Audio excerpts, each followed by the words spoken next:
Millionaire, shocked, when poor girl panicked on plane and grabbed the wrong thing. She panicked.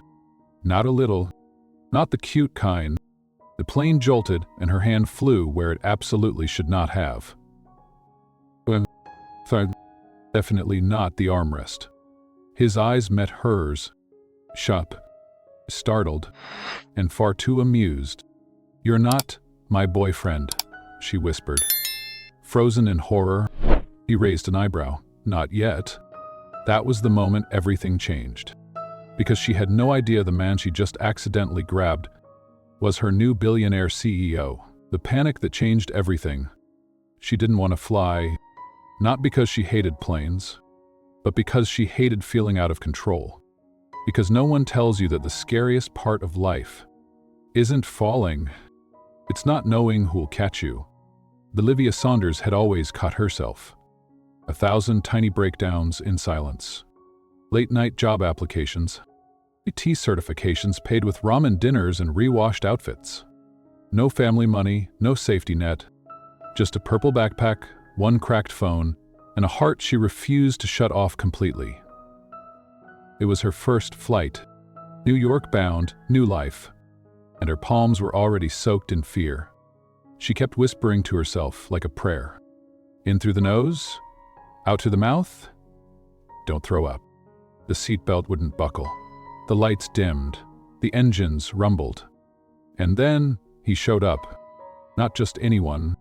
A man who looked like wealth and smelled like cedar wood, cool air, and confidence. "Excuse me," he said gently. "I think you're in my seat." Olivia looked up, and everything in her brain stopped functioning. Jawline like it was drawn by architects. Eyes that didn't blink unless absolutely necessary. The suit tailored like it cost more than her college tuition, and when she tried to move, her bag tangled with the seatbelt. She twisted, fumbled, knocked into him, apologized like a criminal. And then, takeoff hit. Her body lurched with the plane, and her hand flew, not to the armrest, not to the tray table, to him. The inner thigh, warm, firm, undeniably male. 2 seconds of silence stretched into eternity. She looked down. He looked up, and whispered, "Oh no." He smiled, amused, dangerous. "You're forward," he said casually. "Usually people ask for coffee first." She yanked her hand back like she'd touched fire. "I didn't mean, I was panicking, I'm sorry. Oh God." "Relax," he said, settling in. "First flight?" She nodded. "Don't worry," he said. "The plane rarely crashes before snacks." She covered her ears. He laughed. And just like that, she hated how much she didn't hate him. The plane leveled. She didn't. The silence stretched. She curled inward, hugging herself, cheeks burning so hot they could have powered the aircraft. But when she finally couldn't take the embarrassment anymore, she ran. Down the aisle, past the confused passengers, into the tiny bathroom. Heart racing, hands shaking, tears close. Panic spiraling like a whirlpool she couldn't swim out of. She wasn't supposed to be here. Not in this sky, not in this seat. Not next to a man who looked like power and made her feel like static. "Hey," came the voice through the door.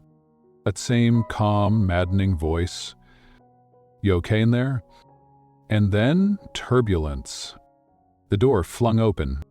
He stumbled inside. Bathroom. Turbulence, 2 bodies. 0 space. Chest to chest. Shoulder to shoulder. His hand on her waist. Her palm flat against his chest.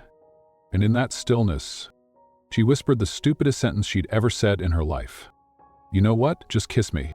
If this plane goes down, at least I'll die happy." And then he did. Right there. Pressed between the wall and destiny. Chapter 1. The wrong grab. The kiss in the airplane bathroom. Her first flight. One wrong grab, and now, her whole life was flying off course. She had watched 10 YouTube videos titled, "How to Survive Your First Flight Without Crying." None of them prepared her for this. Olivia Saunders gripped the armrests like they were the last 2 stable things in the universe. Her heart was tap dancing inside her chest, her legs shook beneath her jeans, and her seatbelt still wasn't cooperating. The woman beside her looked concerned. The man in front of her was already asleep. But she couldn't calm down, not when the plane rumbled like a stomach about to vomit. The flight attendant offered her a tight smile. "Just breathe, sweetheart. You'll be fine." Olivia nodded, lied. And that's when he appeared. Late, tall, calm. A man in a charcoal suit, black leather shoes, and confidence that didn't need announcement. He looked like he belonged in a boardroom or a GQ spread, not cramming into a commercial seat like the rest of humanity. "Excuse me," he said gently, "this is my seat." She looked up, blinking. That voice, that jawline, that cologne, subtle, expensive, warm. He smelled like cedar wood and late-night secrets. Right? She fumbled, trying to yank her bag off the floor, which had somehow wrapped around the cursed seatbelt. In her rush, she knocked her shoulder into his. A bottle rolled off her tray and onto his shoe. "I'm so sorry," she whispered, cheeks burning. He picked up the bottle, smiled like he was genuinely amused. "No worries, happens all the time."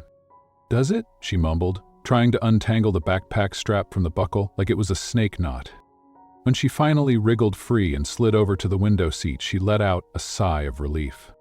But her nightmare wasn't over. Not even close. The plane started moving. The cabin dimmed. The roar of the engine started low, then rose like a monster waking up. And when the wheels lifted off the ground, Livia's world tilted, and so did she. Without thinking, without logic, without even looking, she grabbed the nearest thing for balance. It wasn't the armrest. It wasn't the seat back. It was his thigh. Not just thigh, inner thigh. Warm, solid, undeniably him. 2 seconds passed, 3, long enough for her hand to register what her brain hadn't yet. Her eyes dropped and snapped up to meet his. Sharp gray eyes, focused, a little surprised, definitely amused. She yanked her hand back like it was on fire. "Oh my God, I'm so sorry. It was the plane." He raised one brow. "That's quite an introduction," he said smoothly, adjusting his jacket. "Usually people ask my name before they touch me like that." Livia sank into her seat, willing the earth to open and swallow her whole. "I was panicking." "Well," he said, biting back a grin, "you definitely got my attention." The plane steadied. Her heartbeat did not. She sat frozen, pretending to be fascinated by the cloud-covered window. Her mind was spinning so fast it couldn't land. Why did he have to be good-looking? Why did I grab him like that? Why isn't the universe nicer to people like me? He scrolled through his phone like it hadn't happened. But she could feel the heat radiating from him. Or maybe it was just her shame. She lasted 7 minutes before bolting. "Bathroom," she muttered, climbing over his long legs, nearly tripping over her own feet. Inside the cramped cubicle, she pressed her back to the door and tried to breathe. "I touched a stranger, on a plane, on that part of a stranger." She groaned, covered her face, banged her head softly against the door. And a knock. "Hey, you okay in there?" That voice again. "Of course." "No," she muttered, "not even a little." Another jolt, the plane hit turbulence. And suddenly, the door opened. He stumbled forward, into the bathroom. She gasped. He froze. Nowhere to move, nowhere to look. They were shoulder to shoulder, chest to chest, eyes inches apart. His hand instinctively grabbed the wall. Her hand instinctively grabbed him. Again. Sorry, again, sorry," she whispered.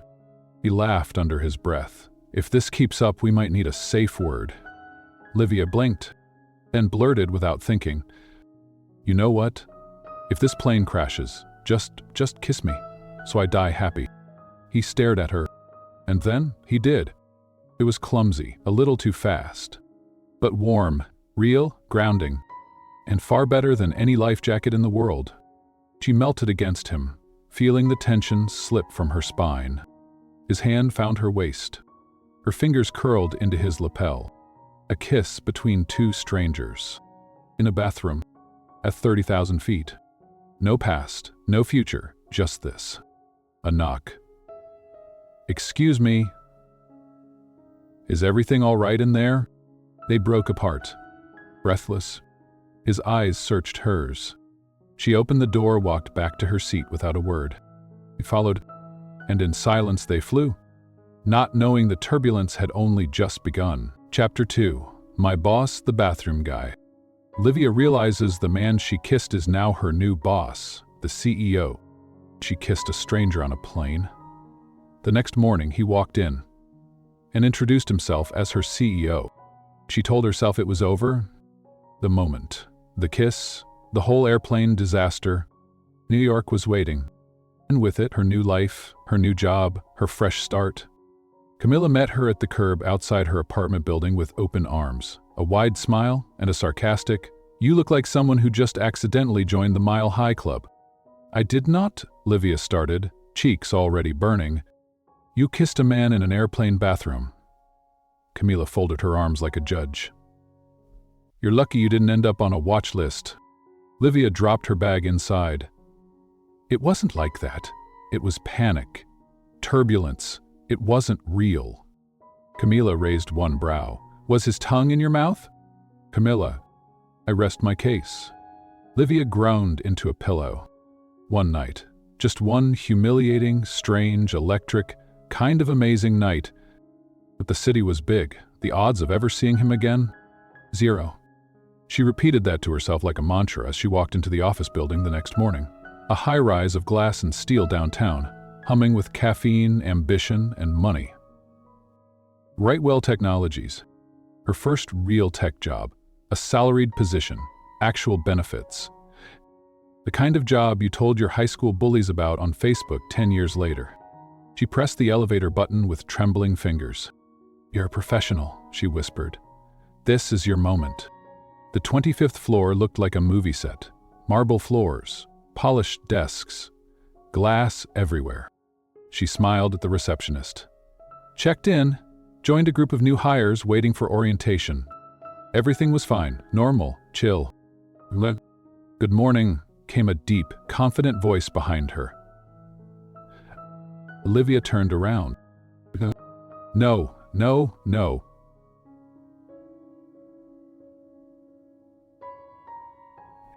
He walked into the room.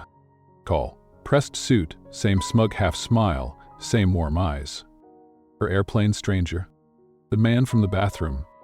The hand-grabbed, kiss-served turbulence witnessed man. And he said, without blinking, "I am David Miller, CEO of Brightwell Technologies." Her stomach dropped through the floor. No one else in the room noticed. No one gasped. Because no one else had kissed him in a bathroom 30 hours ago. She shrank into her chair like she could hide behind the orientation packet. He was her boss.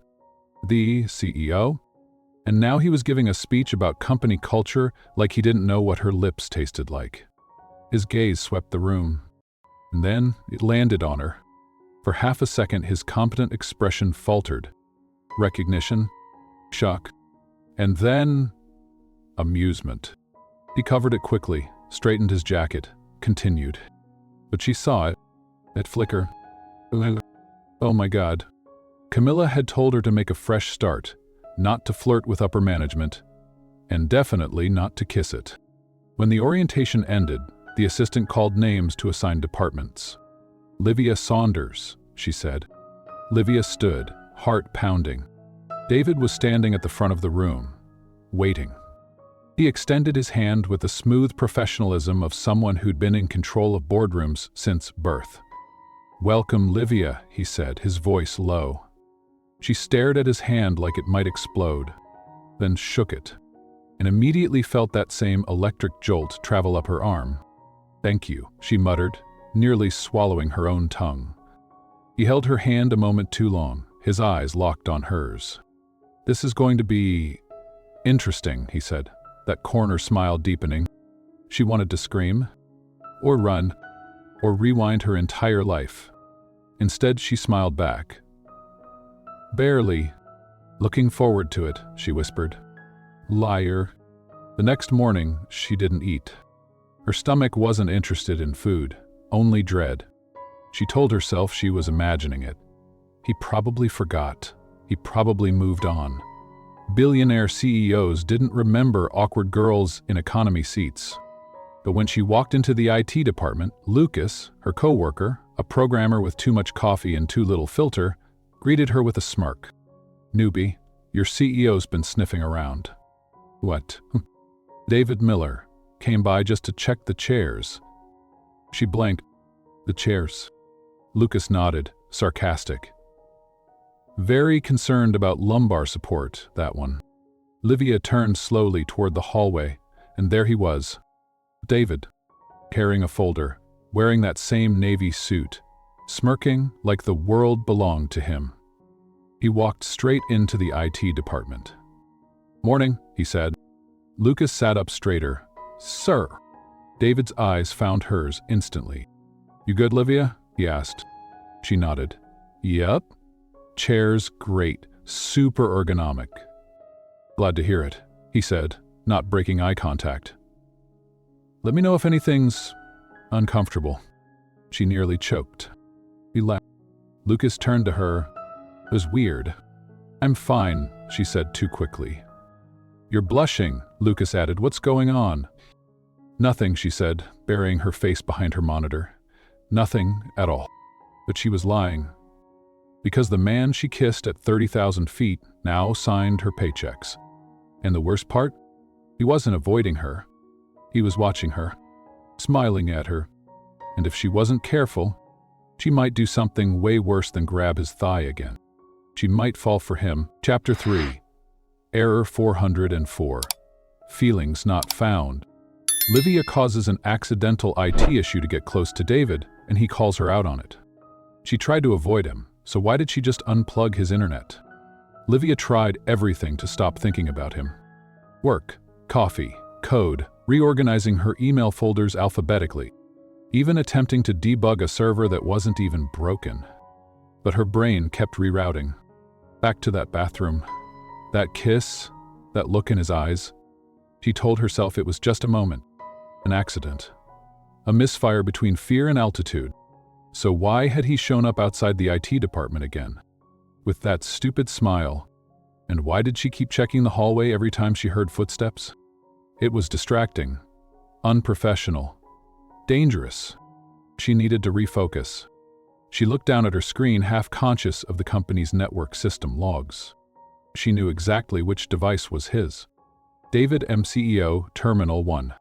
And without fully thinking it through, she hovered, and clicked, disconnect. The command went through in a flash. His internet went out. The regret hit her like turbulence all over again. "Oh my God, I just sabotaged my CEO's computer," she whispered, face going pale. The internal phone on her desk lit up within seconds. David Miller. She picked it up, heart pounding. "Hit support, good morning," she said, trying to sound normal. "Good morning, Livia." His voice was even, calm, but laced with amusement. "I think I've lost internet. Any idea why that might be?" She blinked fast. That's odd. Very odd." He said. "Could you come up and take a look?" "Of course," she said, right away. She hung up and dropped her face into her hands. "You good?" Lucas asked, spinning in his chair. "Fine," she groaned. "Just, a network thing." She grabbed her laptop and tried to channel some kind of professionalism as she walked to the executive floor. Everything about it felt colder, shinier, louder in silence. When he opened the door, she nearly backed away. He'd removed his suit jacket, rolled up his sleeves. The top button of his shirt was undone. "Come in," he said with a smirk. His office was a skyline view of Manhattan wrapped in glass. Bookshelves, hardwood, and one man who somehow made the entire space feel like his shadow. She walked to his desk and opened her laptop, avoiding his eyes. "Let me just check," she muttered, fingers flying across the keyboard. David crossed his arms and leaned back. He said, "if every IT issue brought you here, I might start causing a few more." She paused mid-type. "I mean," he continued, "you already pulled the plug. Why not have some fun with it?" Livia froze. I don't know what you're talking about. Of course you don't, he said, standing. He moved to her side, one hand on the edge of the desk. He was close. Too close. Her fingers slipped on the keyboard. He leaned down, voice lower now. You didn't accidentally disconnect me, did you? She stood up too quickly, laptop still in hand. Okay, fine, maybe I clicked the wrong thing. Maybe it was stress. Or gravity. Or ghosts in the machine? His smile widened. She was melting. He took a step closer, not touching her, but close enough that she felt it. Livia, he said, his tone soft but unmissable. If you want to see me, you don't need to crash the network. Her cheeks flushed a deep red. She looked down. I didn't mean... He stepped back. You're connected now, she said quickly. Everything's working. Perfect, he replied, watching her. You're very efficient, even when you're sneaky. She grabbed the doorknob. Have a good day, Mr. Miller. As she left, he called after her. I prefer David. Back at her desk, she collapsed into her chair. Lucas raised a brow. Why do you look like someone who just walked out of a sauna? No reason, she replied, eyes wide, heart still racing. She opened her screen, staring blankly at lines of code. Her boss, her CEO, just all but admitted he knew what she'd done, and still smiled at her like that. Like, it wasn't wrong. Like he didn't care. Like he wanted more. And that was the problem. Because she did too. Chapter 4. Speak German, save $1 billion. Livia fluently speaks German at the perfect moment, saving $1 billion deal, and David sees her not just as a woman he kissed, but a woman he needs. He'd been searching all day for the perfect translator. She'd been sitting down the hall the whole time. David was pacing the halls like a man on the edge. His voice echoed from the executive wing, fast, frustrated, focused. Livia kept her head down, but she couldn't stop listening. Every time he passed the IT office, his words trailed in. No, I said fluent, not Google Translate fluent. Born in it, fluent. I need someone by tomorrow. We fly at 9 p.m. No, I don't trust freelancers. The door slammed. Lucas leaned back in his chair. Our fearless leader is spiraling. Livia glanced at her screen, pretending to check server logs. What's he even looking for? Some last-minute translator for a German deal. High stakes. Big investors. No luck so far. Livia blinked. Her heart skipped. German? She reached for her phone, remembered she needed to settle an old account in Berlin, and called her cousin. Hallo, Alice. Ich will nur schnell. And that's when she felt it. Someone was watching. She turned slowly. David Miller stood in the doorway, stunned, silent, staring. His eyes locked on her, as if he was seeing her, really seeing her, for the very first time. You speak German? He asked, stepping into the room. She blinked. Yeah, I did a study abroad, lived there for 2 years. He looked like someone had just handed him a parachute mid-free fall. Are you serious? She nodded, setting her phone down. Why? He stepped closer, that familiar spark in his eyes, the one she hated for how fast it melted her defenses. I've been looking for someone fluent all day. We've got a meeting in Berlin, $1 billion deal, and no translator who doesn't sound like a Google auto reader. She tilted her head. And you're telling me this because? He gave a crooked, dangerous smile. You're coming with me. Now, yes. David. He raised a hand. We don't have time. You speak German. You already work here. I trust you. Let's go. Trust me? She sputtered. I unplugged your internet 2 days ago. He shrugged. And I still want you sitting next to me in that room. She looked at the plane ticket confirmation he'd already emailed her. Her name. Business class, non-refundable. This is insane, she whispered. I know, he said with a grin. Welcome to my world. The next night, the airport was quiet. Livia wore the same beige trench coat she wore the day they met, when she grabbed his thigh and kissed him in a bathroom. Now she was boarding a flight with him again, only this time on purpose. She gripped the armrest with both hands as the plane lifted. Not the thigh, she muttered. Not again. David chuckled beside her. Proud of you. Both hands, 0 incidents. "I'll jinx it," she grumbled. But deep down, something else was bubbling. Not nerves, not fear. Excitement. She was flying toward something bigger than she'd ever imagined. Berlin. Cold air. Glass towers. A boardroom that smelled like money and pressure. Glass Coward Ballard. Love is wonderful. We get silly. Glass is bleak. We get silly. Glass. The 3 German executives walked in, all suits and frowns. David straightened his tie. Livia inhaled slowly. And when the conversation began, fast, sharp, and 100% German, she didn't blink. She translated. But more than that, she explained, clarified, negotiated. She filled in gaps David didn't even realize existed. She anticipated what the clients needed before they asked. She made them laugh. She made them listen. David just watched, not the investors. She was magnetic, powerful, brilliant. When the deal was signed, 2 hours later, over coffee and champagne, the lead investor shook David's hand and nodded at Livia. "Livia, she's the reason we said yes." David's fingers wrapped around hers as they walked out. "You were unbelievable." She shrugged, cheeks pink. "I just did my job." He shook his head, eyes locked on hers. "No, you did way more than that." That night, he knocked on her hotel room door. No jacket, top 2 shirt buttons undone, hair slightly messy from wind or maybe stress. Or maybe her. "I was thinking," he said softly, "we deserve to celebrate." Her breath caught. They went to dinner, rooftop, city lights below. And when he reached across the table to touch her hand, she didn't pull away. Not this time. He didn't flirt. He felt.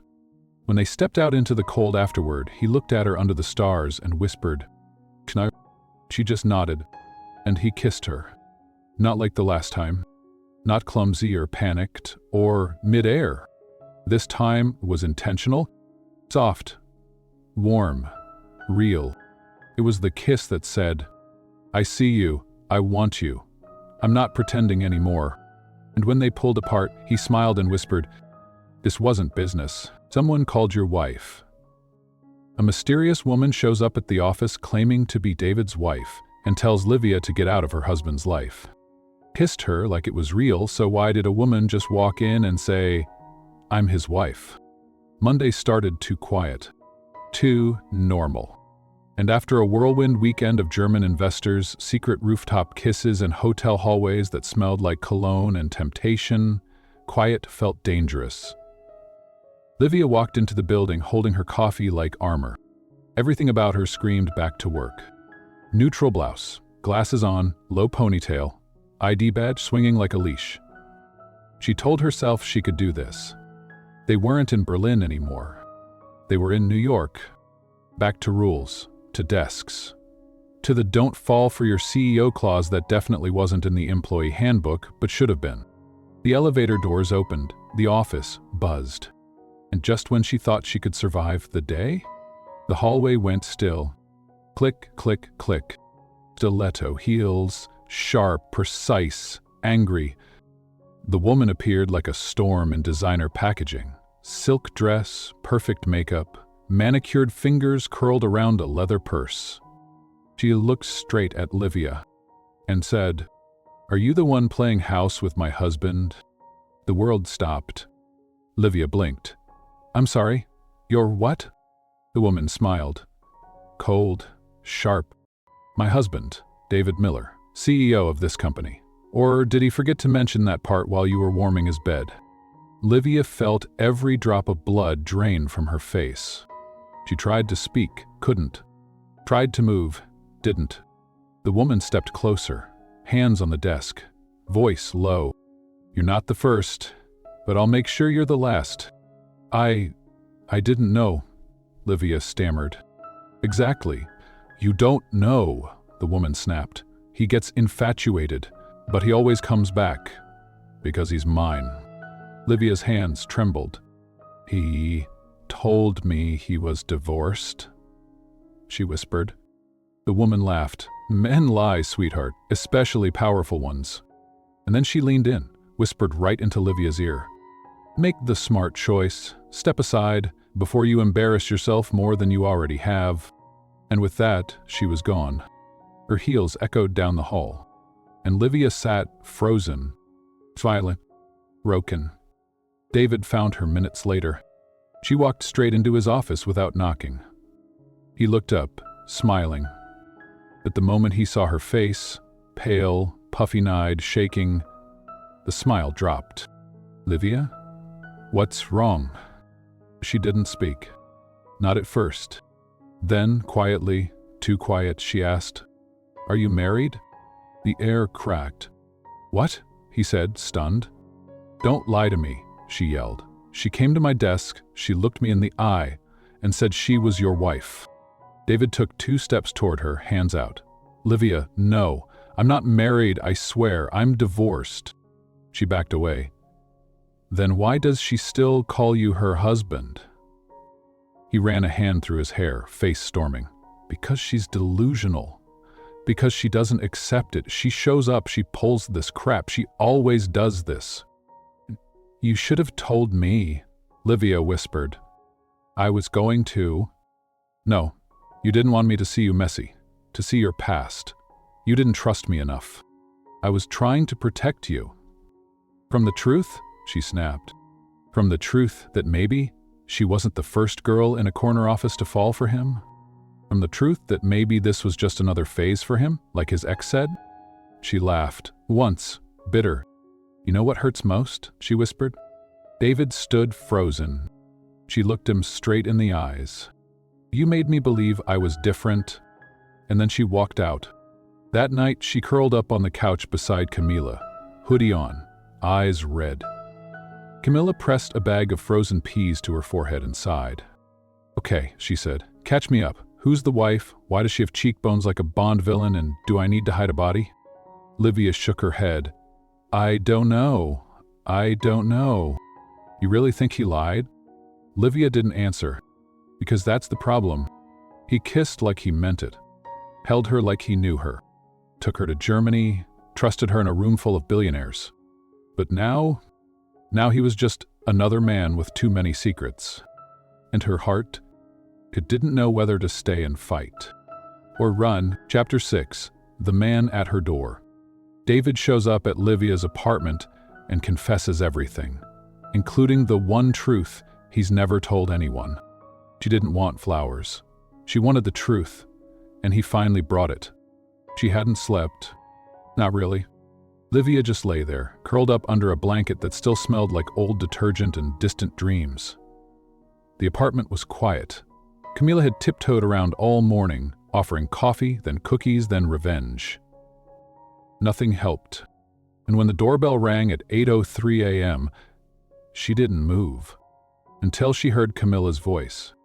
"Unless that's pizza, I'm not opening it." Then a pause. Then a low whistle.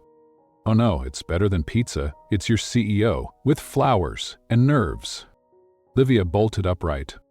Camila stepped into her room with a smug grin. "He's here." Livia blinked. "Here?" "Yup, hair messy, no tie, holding lilies. Man looks like he hasn't slept either." She stood up slowly, heart pounding like it was trying to beat its way out of her chest. When she opened the door, David was there, standing on the welcome mat like someone who didn't belong. Holding a bouquet he clearly didn't know how to pick.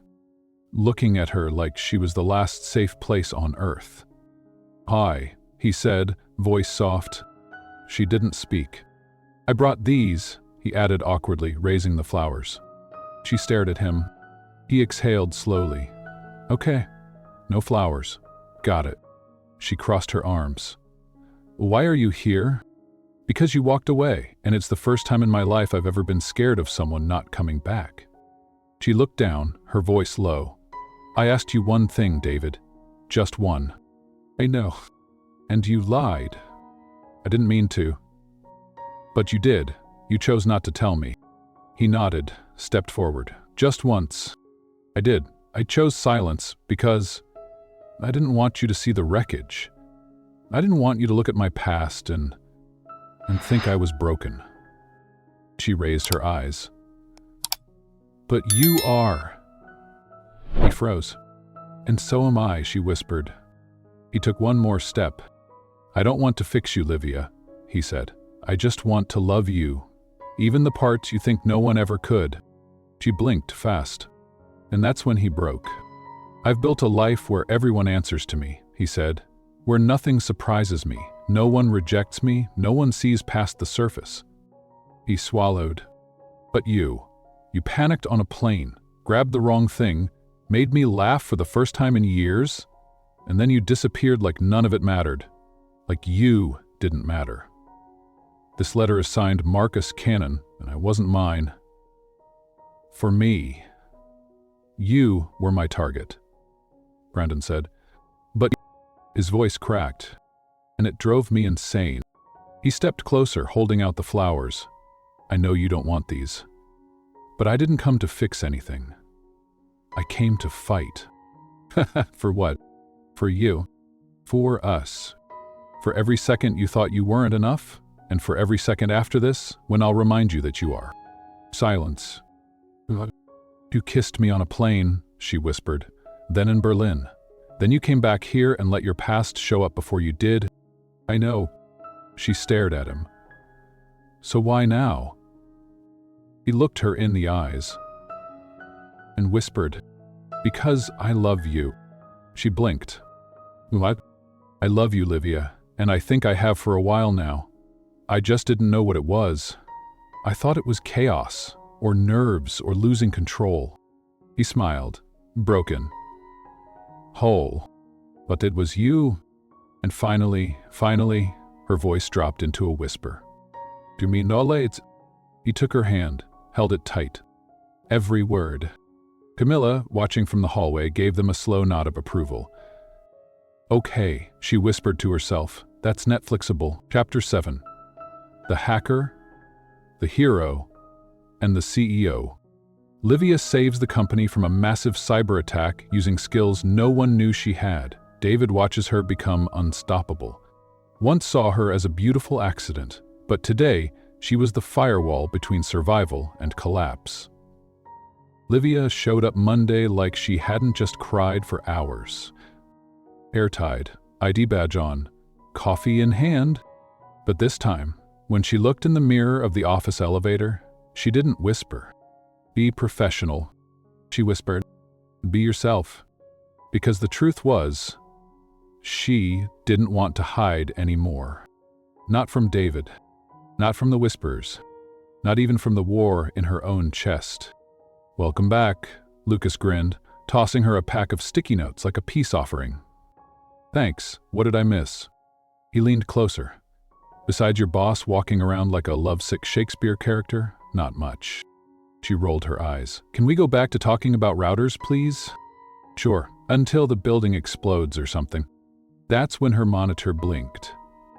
1 notification, then 5, then 50. He froze. The screen flooded with lines of code, not system updates. Unauthorized access. Port intrusion. Network breach in progress. Livia's heart dropped. She didn't scream. She moved. Lucas, she said, voice low but sharp, we're under attack. He turned, confused. Huh? Now, external IPs flooding in, hundreds, maybe thousands. They're trying to get into the confidential folder. He blinked. No. No way. Yes, she snapped. Move. In seconds, the IT team gathered. Sweat, fear, panic. But not her. She was calm. Deadly calm. Shut down all outgoing traffic, she ordered. Redirect external routes to a decoy server. Kill automatic syncing. Now. Lucas stared. Who are you right now? The person saving your job. David got the alert 3 minutes later. He stormed down the hall, already on the phone with legal. But when he stepped into IT, he didn't find chaos. He found her, standing like a commander, fingers flying across the keyboard, calling commands like she'd done it 100 times. Encrypt the backups. Block internal escalation ports. Give me access to root admin mode. David froze. In the soft blue light of the monitors, she looked like a storm in control of itself. Brilliant, fierce, untouchable. When it was over, when the lines of code faded and the alerts slowed, the room broke into applause. Livia sat back, hands shaking, eyes wide. "It's done," she said softly. "We're safe." David stepped closer, his voice low. "You just saved the company." She looked up. "It was nothing." "No," he whispered. "It was everything." Later, she brought him the report. I included every log entry, every redirect, every action. "So you know what I did?" He didn't take the paper. He just looked at her. "You know," he said, "people thought you were a distraction." Her jaw tightened. "But you're not," he added. "You're the reason we're still standing." She didn't speak. So he said the one thing that mattered. "I'm proud of you, Livia." Tears threatened her eyes.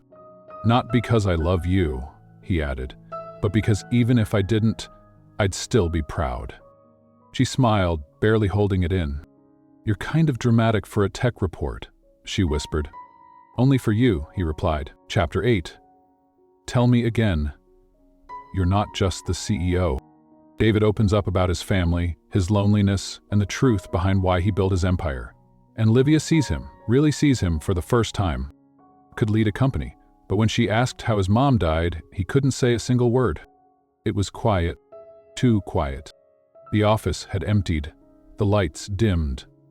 And outside the tall glass windows, the city glowed like 1,000 secrets no one ever told. Livia stood barefoot on David's penthouse balcony.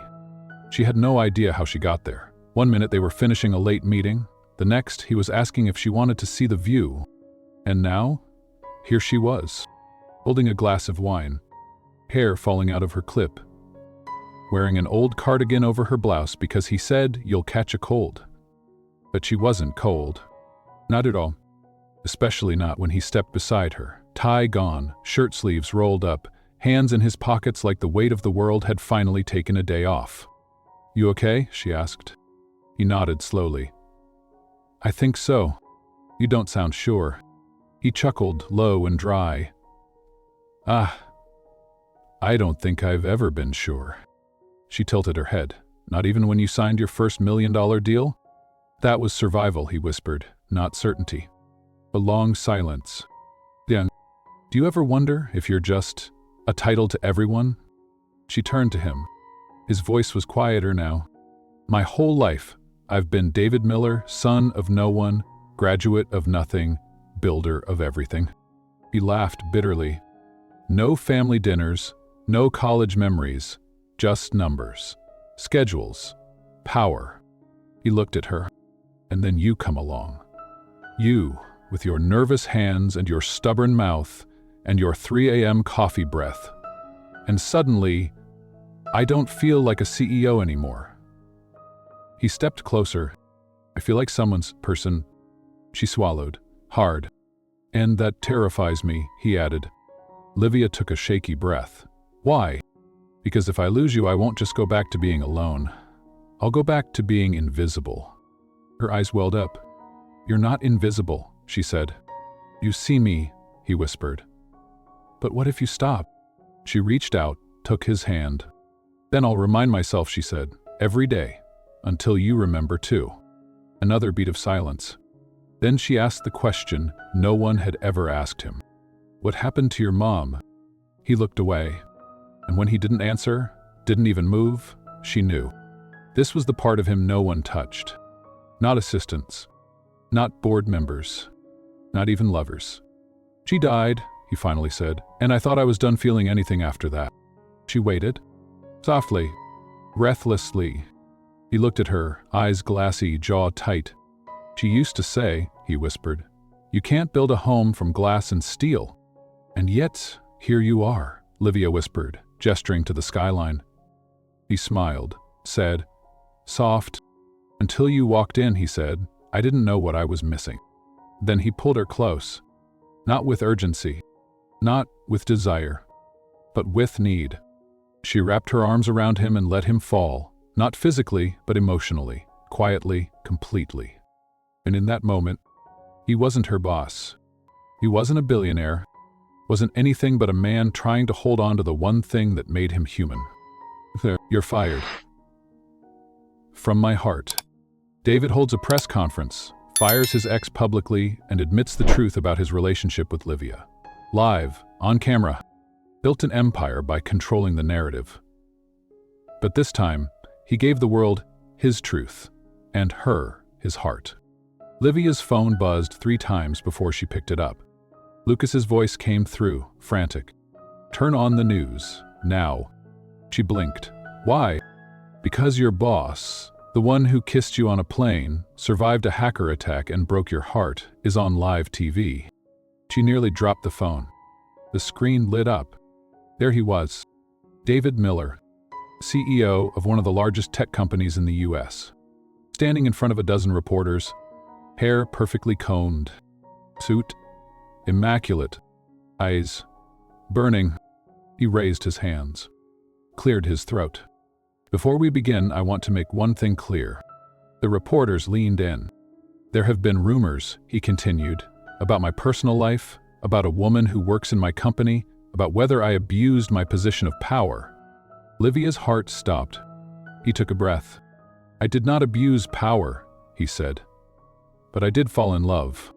Gasps, whispers, flashes. David didn't blink. Her name is Livia Souza, he said. She works in our IT department, and she is the reason this company still stands today. He held up a document. This is the internal security report from the day of the cyber attack. Without her intervention, we would have lost everything. He let the words hang. Then, and as for the rumors of a relationship with a woman who used to be my wife, let me put it plainly. He looked dead into the camera. She is no longer part of my life. Reporters murmured. She showed up uninvited, unannounced, and untruthfully.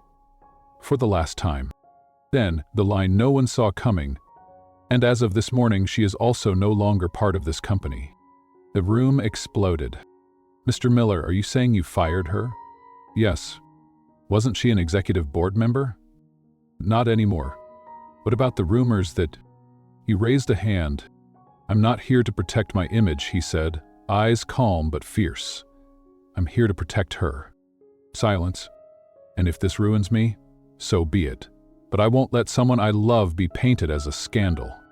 Across town, Livia's breath caught in her throat.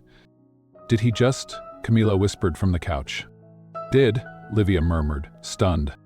Hours later, the building lobby buzzed. The elevators opened, and David stepped in.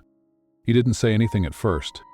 Gus looked at her like she was the only thing still standing after the world cracked open. You saw it? He asked. I did.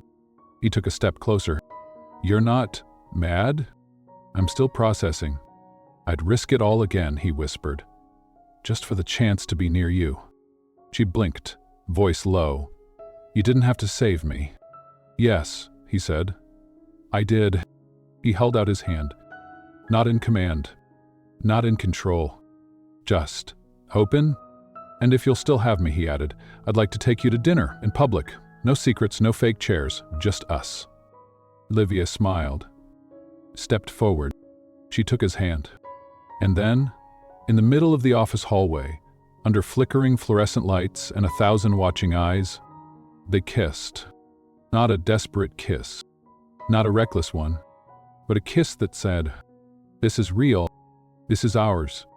And we're not hiding anymore. Chapter 10. Aisle Seats and Vows.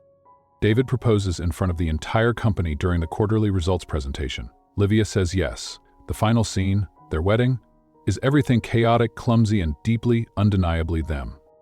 She once grabbed him by mistake. Now she's holding his hand on purpose.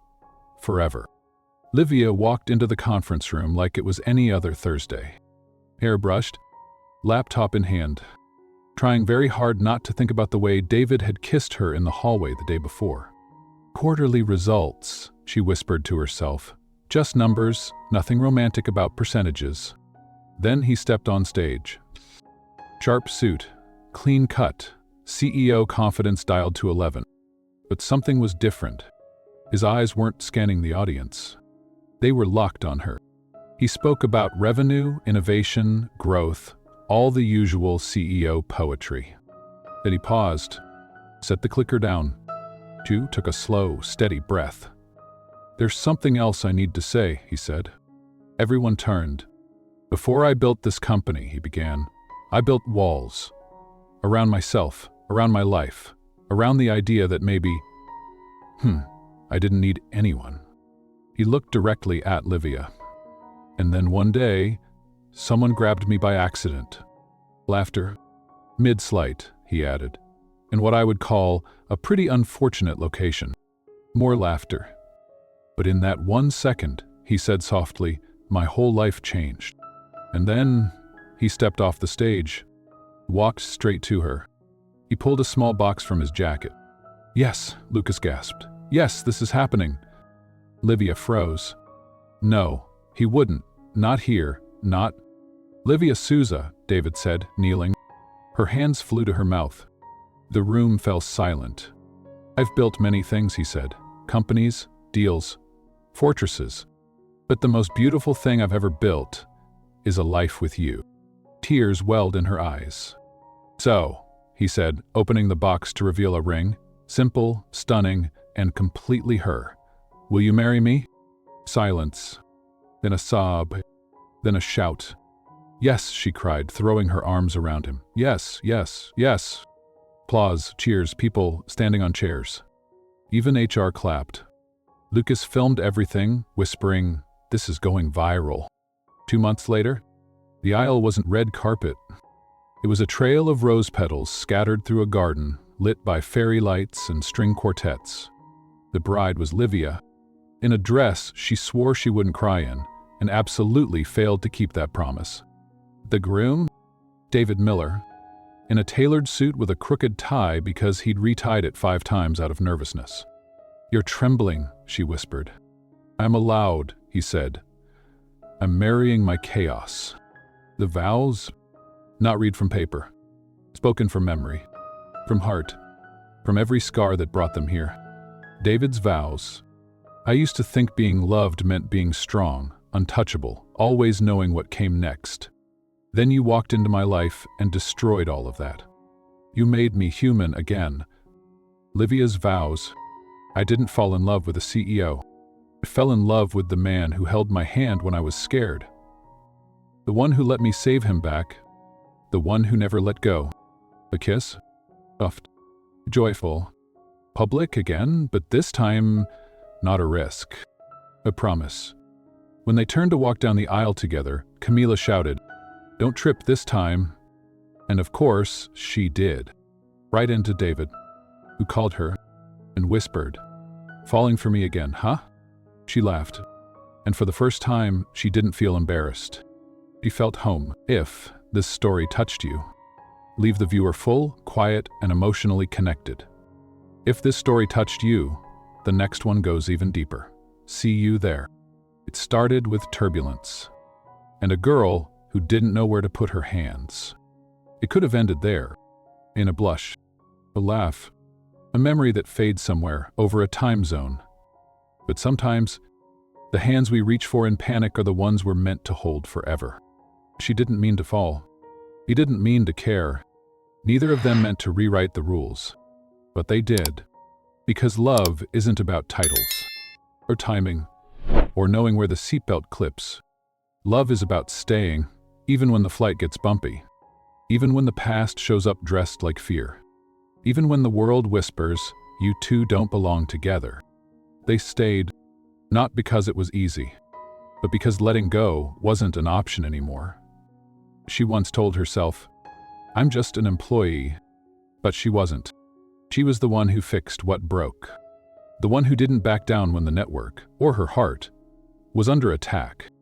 The one who made a CEO finally feel human again. And him? He built glass towers, closed billion-dollar deals, mastered every negotiation.